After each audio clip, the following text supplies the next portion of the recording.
ಇಂದೇ ಡೌನ್ಲೋಡ್ ಮಾಡಿ ಮತ್ತು ನಿಮ್ಮ ನೆಚ್ಚಿನ ಶೋಗಳನ್ನು ಆನಂದಿಸಿ.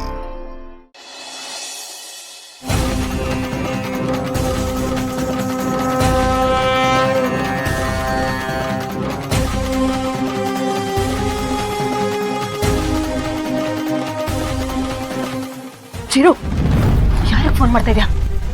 ದೀಪ ಅವ್ರಿಗೆ. ಚಿರು, ಇದು ನನ್ನ ಮರ್ಯಾದೆ ಪ್ರಶ್ನೆ. ಹೋಗಿ ಮಂಟಪದಲ್ಲಿ ಕೂತ್ಕೋ, ಎಲ್ಲರೂ ನಿನಗೋಸ್ಕರ ಕಾಯ್ತಾ ಇದ್ದಾರೆ. ಅದಕ್ಕೆ ಪ್ಲೀಸ್, ಇದುವರೆಗೂ ನೀವು ಏನೇ ಕೆಲಸ ಹೇಳಿದ್ರು ಇಲ್ಲ ಅಂದೇ ಮಾಡಿದ್ದೀನಿ. ಆದರೆ ಇದೊಂದು ವಿಚಾರದಲ್ಲಿ ನಾನು ಫೋರ್ಸ್ ಮಾಡಬೇಡಿ. ಹಾಗಾದ್ರೆ ಹೀಗೆ ಚಿರು, SI ನಾಗರಾಜ್ ಅವ್ರ ಮಗಳಿಗೆ ನಿನ್ನ ಕೊಟ್ಟು ಮದುವೆ ಮಾಡಿಸ್ತೀನಿ ಅಂತ ಮಾತು ಕೊಟ್ಟಿದ್ದೀನಿ. ಅಲ್ಲ, ಅದಕ್ಕೆ ನೀವು ಮಾತು ಕೊಟ್ಟಿದ್ದೀರಾ ಅಂತ ನಾನು ಹೆಂಗೆ ಮದುವೆ ಆಗಕ್ಕಾಗತ್ತೆ? ಏನ್ ಹೇಳ್ತಾ ಇದೆ ಚಿರು ನೀನು? ಇಷ್ಟು ವರ್ಷ ನಿನ್ನ ಸಾಕಿ ಬೆಳೆಸೋದಕ್ಕೆ ಇದೇನಾ ನೀನ್ ನಂಗೆ ಕೊಟ್ಟಾರ ಪ್ರತಿಫಲ? ಅದಕ್ಕೆ ಪ್ಲೀಸ್ ನನ್ನ ಬಗ್ಗೆ ತಪ್ಪು ತಿಳ್ಕೊಬೇಡಿ. ನನಗಿನ್ಯಾರನ್ನೂ ಮದುವೆ ಆಗಕ್ಕೆ ಇಷ್ಟ ಇಲ್ಲ. ಮೊದಲು ನಾನು ದೀಪ ಅವ್ರನ್ನ ನೋಡ್ಬೇಕು. ಅವ್ರು ನಾನು ಫೋನ್ ರಿಸೀವ್ ಮಾಡ್ತಿಲ್ಲ. ಅವರೆಲ್ಲೇ ಇದ್ರು ಬೇಗ ಕರ್ಸಿ. ಆ ದೀಪನ್ ಕೇಳೋದೇನ್ ಬಂತು? ಅವಳೇ ಮುಂದೆ ನಿಂತು ಈ ಮದುವೆ ಮಾಡಿಸ್ತಾಳೆ ಗೊತ್ತಾ?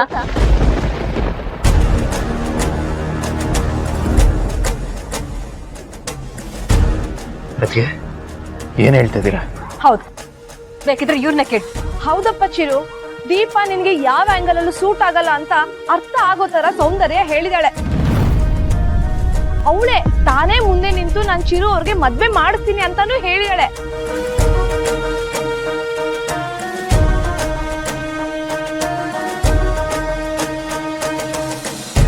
ದೀಪ ಹಾರ ತರಕ್ ಹೋಗಿದ್ದಾನೆ ಅಲ್ದೆ, ಅಲ್ಲಿ ಎಲ್ಲರೂ ನಿನಗೋಸ್ಕರ ಕಾಯ್ತಾ ಇದ್ದಾರೆ. ಈ ಟೈಮಲ್ಲಿ ನಿನ್ ಮದ್ವೆ ಆಗಲ್ಲ ಅಂದ್ರೆ ಹೇಗೆ ಚಿರು? ಹುಡುಗಿ ತುಂಬಾ ಚೆನ್ನಾಗಿದ್ದಾಳೆ, ಚೆನ್ನಾಗಿ ಓದಿದ್ದಾಳೆ, ನೋಡಕ್ಕೂ ತುಂಬಾ ಲಕ್ಷಣವಾಗಿದ್ದಾಳೆ. ನಿನಗೆ ಹೇಳಿ ಮಾಡ್ತಿರೋ ಜೋಡಿ. ಇಷ್ಟು ದಿನ ನಾನ್ ನಿನಗೆ ಅದೇ ತರ ಹುಡುಗಿನ ತಂದ್ಕೋಬೇಕು ಅಂತ ಅನ್ಕೊಂಡಿದ್ದೆ. ಅದು ನಿನಗೂ ಚೆನ್ನಾಗಿ ಗೊತ್ತು. ಆದ್ರೆ ಏನೋ ಬ್ಯಾಡ್ ಟೈಮ್, ಆ ದೀಪನ್ ಜೊತೆ ಮದ್ವೆ ಆಗೋಯ್ತು. ಆದ್ರೆ ಈಗ ನಮ್ಮ ಸ್ಟೇಟಸ್ಗೆ ಸರಿ ಹೋಗೋಂತ ಹುಡುಗಿನ ಹುಡುಕಿದ್ದೀನಿ. ನೀನೀಗ ಒಳ್ಳೆ ಮದ್ವೆ ಆಗ್ಬೇಕು. ಪ್ಲೀಸ್, ಆಗಲ್ಲ ಅಂತ ಹೇಳ್ದೆ ಹೋಗಿ ಮಂಟಪದಲ್ಲಿ ಕೂತ್ಕೊ. ಇದು ನನ್ನ ರಿಕ್ವೆಸ್ಟ್.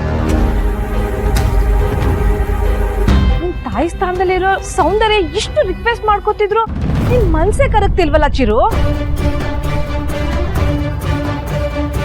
ಸೌಂದರ್ಯನ ಜಾಗದಲ್ಲಿ ನಿನ್ ಸ್ವಂತ ತಾಯಿ ಇದ್ದಿದ್ರು ಹೀಗೆ ನೀನ್ ಹಠ ಮಾಡ್ತಿದ್ದ?